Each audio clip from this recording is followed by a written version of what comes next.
Az Armada szoftverek fejlesztési vezetője vagyok, és részt veszek a számviteli modulok fejlesztésében is. Nagyon jó vezetni ezt a csapatot, nagyon konstruktív emberekkel tudok együtt dolgozni, tudjuk egymást segíteni, egymás munkáját, nagyon jó ötletek vannak, és persze figyelünk arra, hogy a program kezelhetősége, könnyű átláthatósága, gyorsasága az megmaradjon.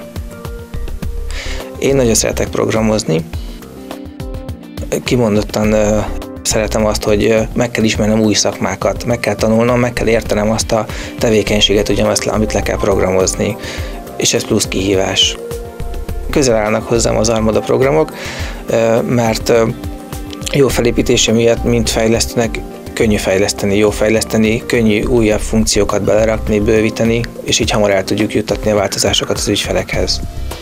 Akkor érzem, hogy jó munkát végeztünk, hogyha az elkészült fejlesztések kikerülnek az ügyfelekhez, és ezekről olyan visszacsatolást kapunk, hogy ezek a fejlesztések igen jól sikerültek, és valóban hasznosak a számukra, és igen segítik a munkájukat.